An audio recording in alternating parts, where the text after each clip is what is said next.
não foi só para os seus dias, não teve uma data de validade o que ele falou. Está em plena validade o que Salomão falou. E quando Salomão, no capítulo 1 do livro, que ele intitula o livro do pregador, ou aquele que fala em assembleia, Eclesiastes, ele que começa dizendo que tudo é vaidade, vaidade, vaidade, vaidade, tudo é vaidade. Ou a palavra vaidade, nesse contexto, a etimologia aponta para algo que é efêmero, algo que é passageiro, algo que é transitório. Ele fala dos valores do trabalho, das conquistas pessoais, de tudo o contexto do que temos embaixo do sol, é a sua linguagem, ou seja, de tudo que é natural, do mundo físico, palpável e tangível. Quando ele diz que tudo o que se faz aqui é vaidade, é passageiro. Trabalhei, construí e vi que não há valor nessas coisas. O capítulo 3, ele, através de uma ótica de alguém que já tinha passado fases da sua vida, vivenciado alguns ciclos da sua vida, viveu o ciclo de criança, de jovem, de pai, agora ele está vivenciando e olhando o mundo de uma janela, debruçado, parece que está debruçado em uma janela e aconselhando as gerações que iriam lhe ouvir. Ele diz que tudo tem um tempo determinado e um propósito para tudo debaixo do sol. E ele fala de 14 tempos, e é impressionante que cada tempo que ele fala, nasce-se um novo. Se é um tempo de algo que ele perde, mas ele diz que vai nascer um tempo de ganhar. Ele também diz que tem um tempo de juntar, tempo de separar, e por aí ele discorre em 14 tempos que se tornam 28 tempos. Para cada tempo tem um tempo novo. De sorte que aprendemos através desses tempos que Salomão fala, que nada é eterno aqui embaixo. Debaixo do sol, tudo é passageiro, tudo é transitório, tudo é efêmero. O que era não é mais. E Deus traz à conta aquilo que já se passou. Algo muito sublime o que Salomão fala. Tudo tem um tempo. Semana passada ainda falamos de alguns tempos desse que Salomão aqui nos deixa no capítulo 3. E hoje a ideia era quinta-feira, mas não deu tempo. E paramos no capítulo 7. Demos um salto até o capítulo 7 de Atos dos Apóstolos, para contextualizar o que estará acontecendo em 7:17 de Atos dos Apóstolos. Conhecemos muito bem a história. É a história de quando o diácono da igreja, por nome de Estevão, ele está no Sinédrio. O que era o Sinédrio? Sinédrio eram os 70 homens sacerdotes que tinham autonomia, que tinham autoridade de julgar as causas dentro de Israel. Ele tinha sido acusado de pregar, de ensinar contra a lei e contra os profetas. O que vemos a partir da defesa de Estevão, que é alguém que está pronto para ser apedrejado, alguém que está pronto para morrer por uma causa, alguém que vem se tornar o primeiro mártir, morreu por uma causa, a causa do evangelho, é o primeiro mártir da história da igreja. Ele agora que será apedrejado dentro de alguns instantes, porém ele discorre o texto, a maior exegese da Bíblia. Alguém até pode dizer, foi a maior pregação que se tem notícia na Bíblia. Por quê? Porque ele traz todo o contexto da aliança até chegar à promessa, quando Deus cumpre a promessa em Jesus. Ele foi falar de Jesus e começou desde o início. Se alguém quiser acompanhar, desde o início, ele começa a falar de quando Deus trouxe Abrão da terra de Ur dos caldeus, foi passando, discorrendo dos patriarcas, vem passando, e o Sinédrio está, eu acredito, de queixo caído. Como é que aquele homem, diácono da igreja, ele conhecia tanto da Bíblia, conhecia tanto das alianças, conhecia tanto dos conceitos de Deus, e alguém estava ali tentando encontrar uma falha nele e não consegue. Mas eu não quero me ater na defesa de Estevão. O texto que eu quero trazer hoje, vou pedir para o irmão abrir a Bíblia, Atos capítulo 7, verso de número 17. Vou pedir para alguém ler aí. Será que alguém pode ler?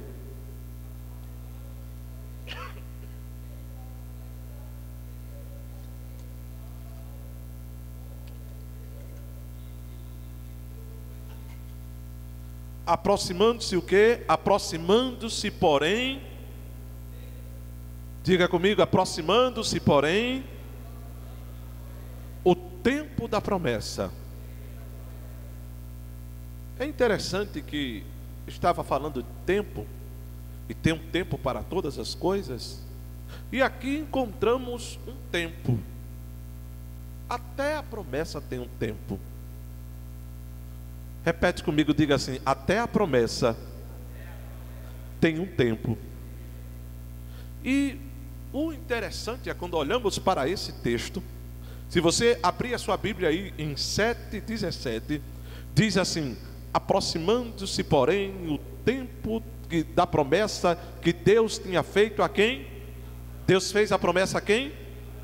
Aí olha a continuidade do texto, diz assim: o povo cresceu e se multiplicou no Egito. Ao verso 18 diz: até que se levantou um outro rei que não conhecia a José. Deus fez a promessa a quem? A Abraão. Aí passou Abraão, Isaque, Jacó e José. Olha como Deus faz as coisas. Deus faz a promessa para Abraão e vem cumprir no bisneto. Porque a promessa tem um tempo. E não quer dizer que toda a promessa que Deus faz a você vai se cumprir em você. Tem promessas que Deus faz a você, mas vai se cumprir na tua parentela, vai se cumprir no teu filho, vai se cumprir no neto. Tem gente que hoje é abençoado, não pelo que ele fez, mas pela aliança, pela promessa que Deus tem e fez ao seu pai, à sua mãe, à sua avó, que alguém não entende como é que ele é tão abençoado, e alguém até pensa, abençoado é só quem tem posses. Não, posses é uma parte da bênção, riqueza, mas Deus, tem gente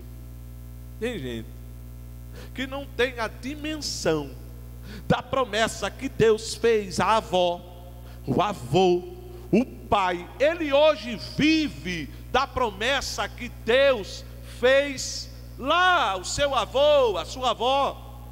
Deus fez a promessa a Abraão, e o tempo diz que Abraão morreu, nasceu Isaque, Isaque gerou a Jacó, Jacó gerou 12 filhos, dentre eles Deus cumpre a promessa em José. E não se frustre com isso, porque tem coisas que Deus vai cumprir no teu filho, tem coisas que Deus vai cumprir no teu neto, tem coisas que Deus vai cumprir na tua parentela, e você vai ver como é bom. Você vai dizer assim: é melhor do que fosse em mim. Você vai ver Deus cumprir promessas que fez a você, e vai ver que é melhor quando acontece com o filho do que com você. Você vai ver a felicidade de dizer: é melhor cumprir no meu filho. Quando você vê se cumprindo, quando você vê Deus cumprindo aquela promessa, Deus, você vai ficar tão feliz com o que Deus fez, que vai dizer: é melhor, foi melhor do que fosse em mim. 7:20 de Atos dos Apóstolos. Olha o que o texto diz. 7 de Atos e 20. Diz assim: nesse tempo nasceu, diga forte comigo, nesse tempo nasceu Moisés. Há quem pense que você era um acidente. Seu nascimento, alguém diz assim, é um engano. Meu pai não planejou, mas Deus planejou. Deus não ficou surpreso quando você nasceu. Deus tem a pessoa certa para cada tempo. Às vezes o problema é que nós perdemos muito tempo sem descobrir qual é o propósito de Deus que Ele tem para nós. Moisés, quando o texto diz que nesse tempo nasceu quem? Moisés. O povo estava o quê? Escravo. O povo estava escravizado. O que era que estava precisando de nascer quem? Um libertador. Aí diz o texto que nesse tempo nasceu Moisés, o libertador. Às vezes nós sofremos, nós não acertamos porque não entendemos qual é o propósito de Deus para as nossas vidas. Para que eu estou aqui? Para que eu nasci? Aí tem gente batendo a cabeça de um lado para o outro, dizendo assim, eu não nasci, não tenho nenhum propósito. A gente sofre com isso porque não entende e não vai para o propósito que nós nascemos. Moisés, o povo está escravo e diz que nesse tempo nasceu Moisés, o libertador. Moisés, ele cumpre o seu propósito desde que ele nasce, porque o texto diz que quando ele nasceu, com 3 meses de idade, a mãe dele, o decorrer do texto diz que a mãe dele era o quê? A mãe dele era uma escrava. Quando ele nasce com 3 meses de idade, ele já começa a cumprir o seu propósito, porque o choro de Moisés, o que foi que aconteceu com o choro de Moisés? Não tinha mais como esconder Moisés. A mãe de Moisés fez o quê? Fez um cesto, betumou aquele cesto, colocou ele no rio, e a irmã dele foi o quê? Acompanhando até ele chegar aonde? No rio. Ele chegou onde estava quem? A filha de quem? De Faraó.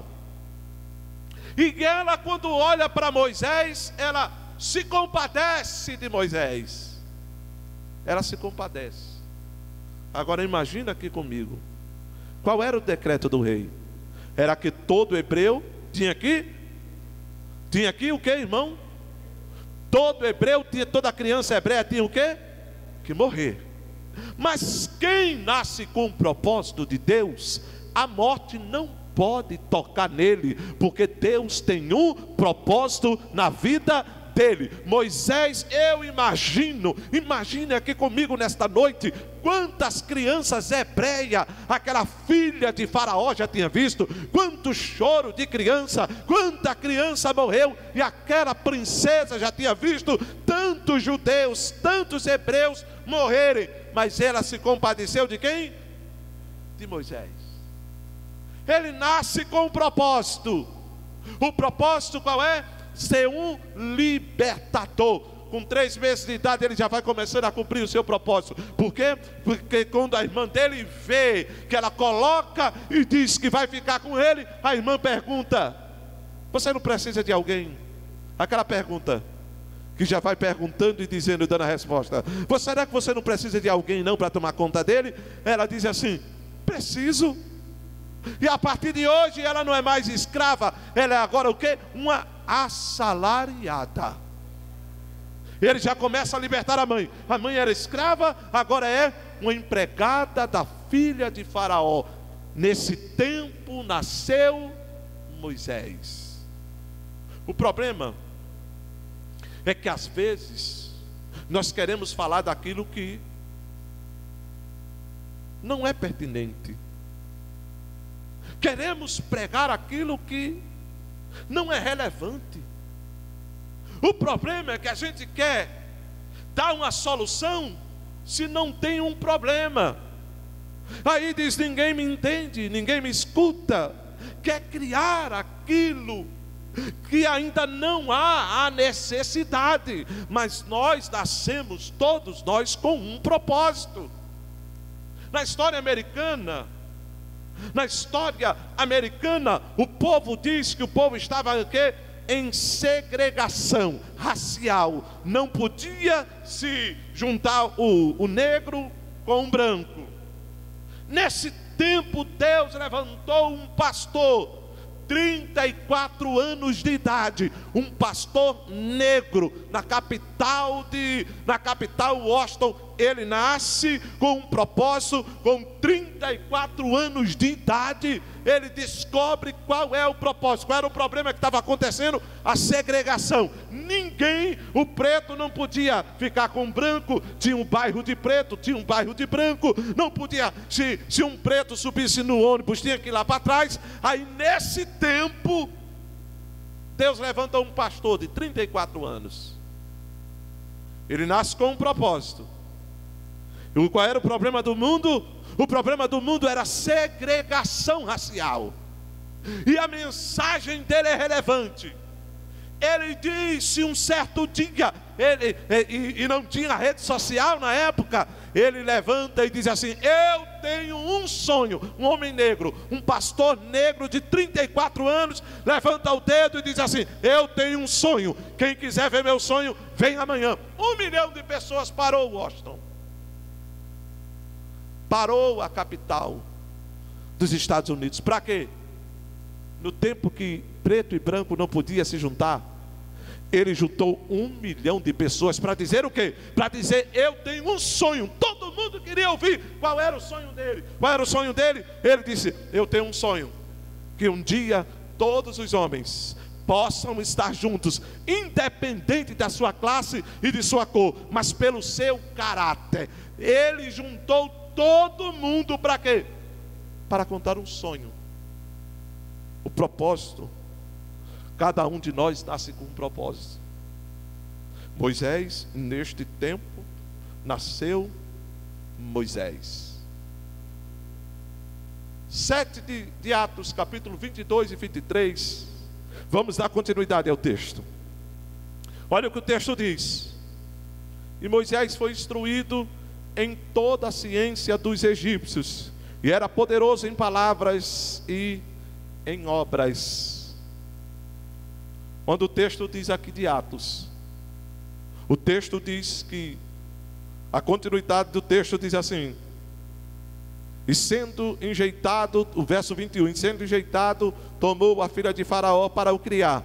Aí o verso 22 diz assim: e Moisés foi instruído em toda a ciência dos egípcios, e era poderoso nas suas palavras e em obras. A continuidade do texto traz o personagem agora central, é Moisés, e diz que ele recebe toda a educação. Se ele foi criado como chamado de filho da filha de Faraó, neto do Faraó, ele agora está recebendo todas as ciências dos egípcios. Os irmãos sabem muito bem que no Egito já tinha aritmética, tinha arquitetura. Os egípcios daquela época já tinham uma ciência muito avançada. Os egípcios também tinham, Moisés recebe algumas línguas ali, aprende algumas línguas, estava instruído em toda a ciência do Egito. E o texto diz que a fama de Moisés, por onde Moisés passava, que ele era um homem poderoso na palavra. O que é poderoso na palavra? É alguém que tem poder de persuadir o que ele quer. Era alguém que consegue influenciar através do que ele fala. Moisés, o filho da filha de Faraó, ele também tinha outro título. Ele era poderoso em quê? Em obras. Ou seja, o que ele falava acontecia dentro do Egito. O que Moisés colocava a mão para fazer prosperava. Era alguém que tinha recursos, era alguém que tinha ao seu dispor pessoas. Ele era famoso dentro do Egito. Este era Moisés. Diz que ele era poderoso em palavras e em obras. E o texto dá uma continuidade. O verso 23 diz assim: e quando completou a idade de 40 anos, com 40 anos, diz que ele faz o quê? Com 40 anos de idade, veio-lhes ao coração e visitar os seus irmãos, os filhos de Israel.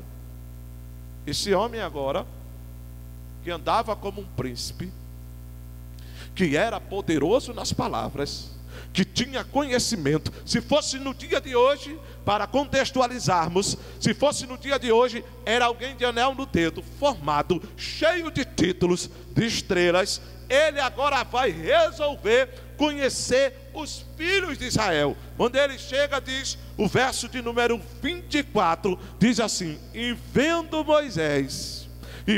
Moisés maltratando um deles. Aqui começa a problemática de Moisés, porque Moisés, ele vai até onde estavam os filhos de Israel, e diz que quando chega onde estão, Moisés, diz que o verso 24 diz que vendo Moisés, aí Moisés, ele tenta resolver o problema do povo. O povo é escravizado, o povo está na dependência dos egípcios. Aí Moisés viu e ele diz assim: eu vou resolver. E tem coisas que não adianta a gente ver, mas não pode resolver. Eu aprendi com o meu pastor presidente, o pastor Roberto, que tem coisas que eu já vi pessoas dizendo assim: pastor, o senhor não está vendo isso? Pastor, será que o senhor não resolve isso? Porque o senhor não resolve, o senhor não pode resolver isso. E ele sempre diz: tem coisas que é para Deus resolver. Moisés viu um egípcio maltratando um filho de Israel. Aí diz que quando ele vê, ele disse: eu vou resolver. Quem sou eu? Eu sou Moisés. Eu sou poderoso nas palavras e em obras. Sou filho da filha de Faraó. Aí ele diz, parece assim: eu sou formado, eu sei resolver isso, eu sou advogado, eu sou aquilo. Aí diz assim: eu vou resolver. Mas tem coisas que a gente não pode resolver, não. Tem coisas que é para Deus resolver.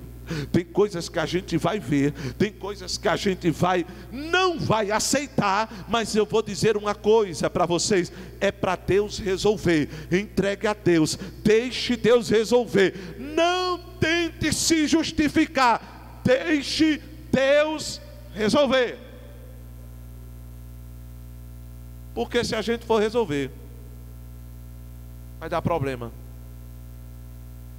Você está certo, mas se for resolver, vai dar um problema. Entenda, eu não estou dizendo para você ser omisso, mas tem coisas que é no tempo de Deus para resolver, e Deus tem um tempo determinado para todas as coisas.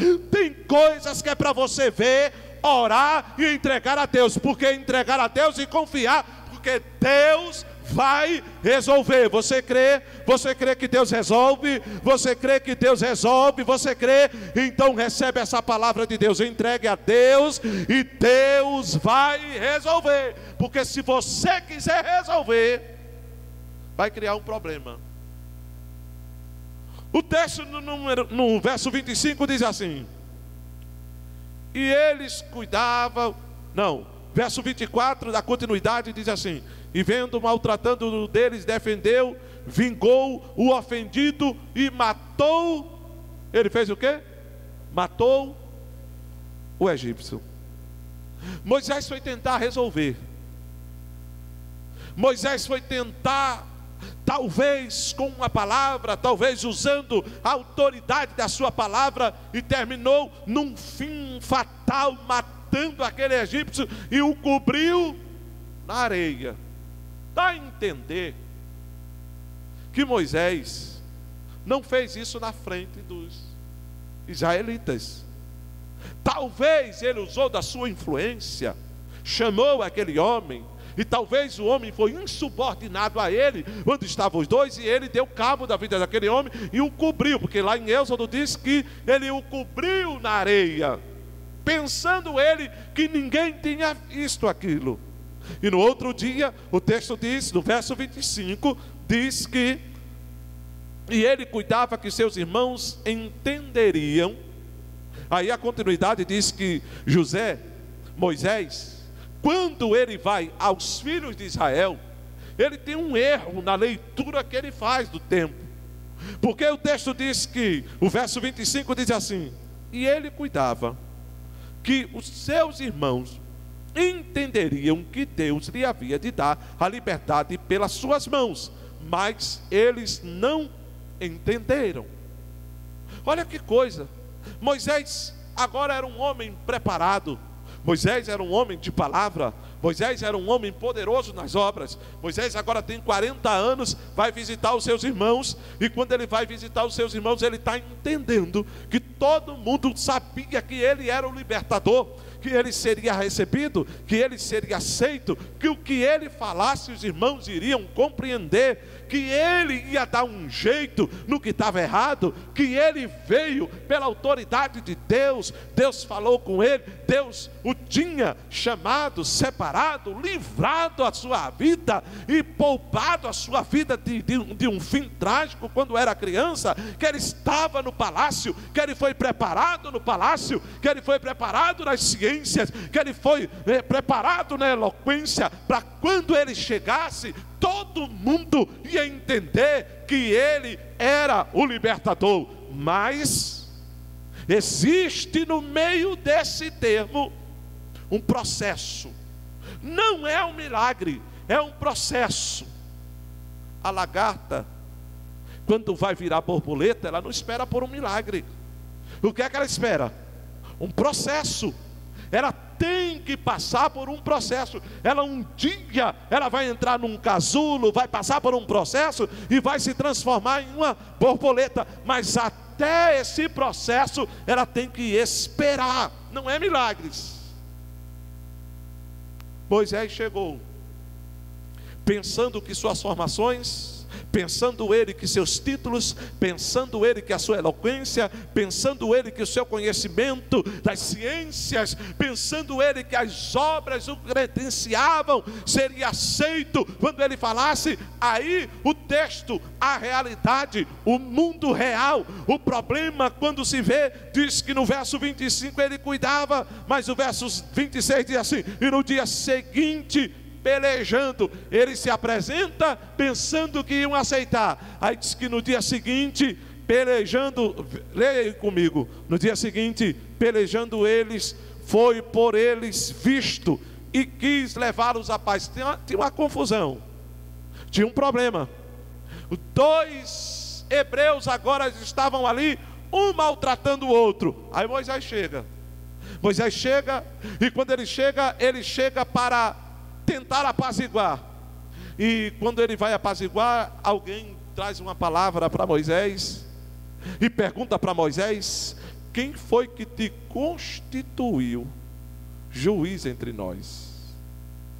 Ele recebe essa palavra, e essa palavra também, às vezes, eu creio que muitos de nós, com a boa intenção até de tentar fazer alguma coisa de bem, até tentar trazer uma ideia, até tentar fazer algo de bom, até com uma ideia boa. E Moisés, o que é que Moisés recebe? Quem foi que te constituiu príncipe ou juiz entre nós? Porque até chegar a hora da gente falar, a gente tem que aprender que tem tempo que é de ficar calado. Eu lembrei aqui, escrevi aqui no meu esboço, uma história que eu vi de um pastor há uns anos atrás, de um menino que queria ganhar uma bicicleta. E esse menino queria muito ganhar uma bicicleta. E o pai dele dizia para ele: meu filho, você é muito pequeno ainda para andar de bicicleta. E ele dizia: pai, eu quero uma bicicleta. Eu quero uma bicicleta. E quando é que eu vou estar do tamanho para ganhar uma bicicleta? Um certo dia o pai dele olhou e disse assim: meu filho, quando você tiver com a sua cabeça batendo nessa ponta da cama e na outra extremidade, aí você ganha a bicicleta. Você vai estar grande, você tem crescido, aí eu dou uma bicicleta para você andar. E o menino todo dia dizia assim: mãe, será que eu já cresci? Mãe, será que está no tempo? Será que está no tempo? E a mãe dele dizia assim: meu filho, seu pai disse que quando você crescer, quando você tiver do tamanho desta cama, batendo a cabeça na extremidade e o pé na outra, você está grande, você vai ganhar uma bicicleta. E diz que um dia o menino foi dormir, começou a gritar: mãe, pai, corre que eu cresci, eu estou grande, eu cresci, eu estou aqui, venha ver, eu estou do tamanho da cama. E disse que o pai disse assim: mulher, vai lá no quarto. Que gritaria é essa desse menino? E o menino gritava, e o pai chegou, olhou, acendeu a luz e disse: o que é que está acontecendo aqui? Ele disse: olha aí, eu estou grande, eu estou do tamanho da cama. E o pai olhou para ele e disse: meu filho, você comeu muito antes de dormir, você comeu muito e se mexeu muito, você girou a cama toda, você não cresceu. O problema é que você está atravessado. Ele estava atravessado na cama, de um lado para o outro da cama, no meio da cama, a cabeça estava batendo no chão, ele estava quase que passando da cama. Sabe o que acontece? Às vezes nós passamos igual a Moisés. A gente vê problema e quer resolver, pensa que o tamanho, pensa que cresceu, e às vezes a gente dá uma desse menino. Acontece como aconteceu com esse menino. Pensa que está grande, quer resolver, e a gente vai ser tido como que atravessado. Vai resolver e alguém vai dizer: meu filho, você está atravessado, você precisa crescer ainda, o tempo vai chegar, mas hoje você só vai ser conhecido como o quê? Como atravessado. Era Moisés, tinha um tempo para tudo. E diz que com essa palavra, o verso 29, 7 e 29 de Atos, veja aí, diz assim: e com essa palavra, fugiu quem? Moisés. Fugiu e passou, olha o que o verso 29 diz assim: fugiu e passou o quê? 40, não, o texto diz assim, ó, 7:39, diz assim, 29, diz assim: e a esta palavra Moisés, fugiu Moisés, esteve como um estrangeiro na terra de Midian, onde gerou 2 filhos. E o verso 30 diz assim: e completado 40 anos. Porque alguém pensa que Deus é Deus de chances. Você errou, e alguém diz assim: Deus vai matar. Errou, e diz assim: acabou tudo. Será que Deus tem uma chance? Não, filho, Deus não é um Deus fatalista. Nós estamos na graça de Deus, mergulhados na graça de Deus. A Bíblia diz que onde mais se pecou, superabundou a graça de Deus. E alguém, quando erra, quando peca, quando faz algo de errado, coloca na sua cabeça: não tem jeito mais não. Ele coloca um irreconciliável, o diabo, o inferno, coloca na sua cabeça, diz assim: tu errou, pecou, acabou. Diz que quando Moisés recebe esta palavra, ele não suporta e foge. E quando ele foge, diz que ele passou quantos anos? Mais 40 anos no deserto. E o que acontece muitas vezes na vida de crente é que quando ele se atravessa, Deus não rasga o projeto, mas ele vai ter que passar 40 anos em Midian. O que acontece é que Deus não rasga o projeto, vai ser libertador. Eu te chamei para ser libertador. Eu te livrei, eu te constituí, você está pronto. Mas o problema era que Moisés, quando ele vê no verso 24, ele quer resolver os problemas do povo de Israel. Não era Deus, era ele. Ele dizendo assim: está errado, eu vou resolver. Está errado, deixa comigo. Está errado, eu sou preparado, eu sou formado, eu sei de ciência, eu estou grande na palavra, eu sou grande em obras, deixa comigo que eu resolvo. Era ele querendo resolver. Aí Deus disse assim: agora você vai ter que ir para o deserto. Você está muito grande, Você é grande em palavras, você é grande em obras, você é filho da filha de Faraó, você se veste como um egípcio, você está pensando quase que é um faraó aqui. Eu não preciso de gente grande para libertar o meu povo, não. O meu povo vai ser liberto através da minha mão poderosa. Eu é que vou descer, eu é que vou na frente. Aí Deus disse para Moisés: Moisés, foge para diante dessa palavra. Moisés foge. E diz que ele passou 40 anos no deserto.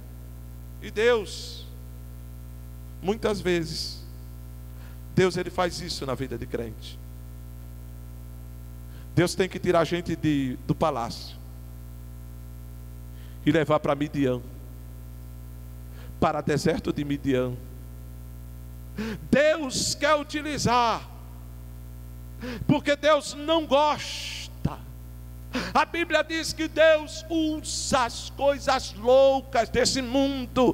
Deus não precisava de um homem poderoso de palavra nem de obra. Deus disse assim: sai do palácio, vai para Midian, porque eu quero te esvaziar. Não é você, sou eu. Não é na tua mão, é na minha mão. Não é no que tu faz, é na minha força. Aí, aleluia, Deus vai tirando. Diz: sai de Midian, sai do palácio, entra em Midian. Tu não vai mais usar, aleluia, a ciência, as palavras complicadas. Aí diz assim: do palácio ele vai tomar conta de quê? De ovelhas. Anel no dedo não serve em Midian. Título não serve em Midian. Palavra bonita não serve em Midian. Aleluia. Eu vou dizer uma coisa: Deus tem Midian para a vida de crente. Deus tem deserto de Midian preparado para quem está pensando que é alguma coisa. Porque tem gente que pensa de que eu faço, eu resolvo. Aí Deus fica só olhando, dizendo assim: espera aí, olha, não anda muito não, porque eu vou preparar um Midian para você. Eu vou preparar um desertozinho. Aí eu quero ver tu falar bonito, eu quero ver os teus títulos, eu quero ver tuas credenciais em Midian, porque não serve de nada. Tem Midian preparado para aquele que Deus tem um propósito. Tem Midian preparado. Tem Midian, porque Deus vai querer esvaziar. Deus não quer você cheio, não, cheio desse orgulho, cheio de prepotência. Não, Deus vai dizer assim: vou levar ele para um lugar que nada disso vai servir lá em Midian. Aí quando tiver totalmente esvaziado, a preocupação dele agora era o que? Ovelha. O que é que é ovelha? Água e pasto. Água e pasto. Aí Deus disse assim: esvaziou. Eu acho que Deus disse assim: 10 anos. Aí ele ainda está preocupado das matemáticas. Deixa mais 10 anos aí, Midian. Aí disse que mais 10 anos, eu acredito. Aí mais 10 anos, Deus olhava para Moisés. Moisés parece que ainda estava preocupado, arquitetura e cálculo e isso. E Deus disse: não, deixa mais 10, deixa mais 10, deixa 40 anos. Quando Deus olhou e disse: agora sim, agora, aleluia, eu creio que Deus, Ele não leva a gente para matar no deserto, não. Ele não leva a crente para matar, não. A graça de Deus nos alcançou. Até quando a gente erra, alguém pensa assim: vai se acabar, não tem mais chance para ele. Aí Deus disse assim: não, Satanás, eu vou levar ele para o deserto para matar, não. Eu vou levar ele para Midian para ele se esvaziar, mas eu vou encher ele. Eu vou ter uma experiência tão tremenda com ele. Aleluia. O verso de número 31 diz assim, olha o que o verso 31 diz assim, diz mesmo assim: então Moisés, quando viu isto, ele fez o quê? Moisés se maravilhou. O deserto de Midian, depois de 40 anos, aquele príncipe, aquele homem com aquelas roupas, que não já estava despido de tudo isso. Aí diz que ele tem tempo. Quando ele tem tempo, ele vê agora uma sarça ali que ardia e não era consumida. Olha que coisa! O deserto faz a gente parar para ver essas coisas. Diz que quando Moisés ouviu, verso 31, diz que quando ele vê isso, ele se maravilhou. Aí diz que no verso 32, aí diz que Moisés ouviu o quê? Moisés ouviu o quê? A voz que falava com ele. Porque antes, uma coisa é um homem que ouviu a voz de Deus, é um homem que tem a visão do céu. Lembra de Paulo? Quando Paulo lá em Atos diz diante do rei: eu não sou um desobediente à visão do céu. Eu não sou desobediente à visão do céu. Tudo que eu fiz foi debaixo da visão do céu. Moisés agora, ele diz que ele vê, ele se maravilha, e agora diz que esse homem agora é diferente. Por quê? Porque ele escuta a voz de Deus. O verso 32 diz que é categórico. E eu vou dizer uma coisa: todos aqueles homens que são enviados, homens que o seu coração arde para atender um chamado de Deus, ele tem uma coisa peculiar na sua vida: ele ouviu a voz de Deus. E quem escuta a voz de Deus, não tem quem pare ele. A cara feia não para ele, o apontamento não para ele, o disse-me disse não para ele. Eu vou dizer uma coisa: a perseguição não para ele. Não tem capeta do inferno que pare quem escutou, quem ouviu e quem teve uma experiência pessoal com Deus. Nada para ele. Se for a fome, não para, a espada não para, o perigo não para, o anjo não para, o demônio não para, a potestade, nada pode parar aquele que ouviu e que viu a voz daquele que falava com ele. Ele é diferente agora. Depois que escuta a voz de Deus, que ouve a voz de Deus, esse homem é diferente. Moisés até ele fala diferente agora, ele anda diferente agora, ele vive diferente agora. Ele até para orar, ele ora diferente. Ele não ora mais pedindo para ele ora, e quando vai orar, ele diz que não seja mais feita a minha vontade, mas que seja a tua vontade. Só quem já ouviu a voz de Deus, só quem já passou em Midian, só quem já teve em Midian é que vive assim. É por isso que esses 40 anos, as 3 fases da vida de Moisés, primeiros 40 anos era um homem pronto, preparado, poderoso em palavras e em obras, mas agora, depois de mais 40 anos, ele estava agora uma voz. Ele escutou agora uma voz que falou com ele. E o texto diz, o verso de número 34, diz assim: tenho visto atentamente. Veja a diferença. Capítulo 7, verso 24 diz assim. Capítulo 7, verso 24 diz assim: e vendo, maltratando um deles, o defendeu. Quem foi que viu aqui? Moisés. O verso 24 diz que Moisés viu. Ele viu o sofrimento. Moisés viu. Ele viu e foi resolver. Aí no verso de número 34, depois de ouvir a voz, aí Deus fala com ele e diz o verso 34, aí agora é Deus falando. Deus está falando agora, dizendo: tenho, eu agora o negócio é diferente. Agora a coisa muda, porque agora não é a tua visão só, é a tua visão e a visão do céu.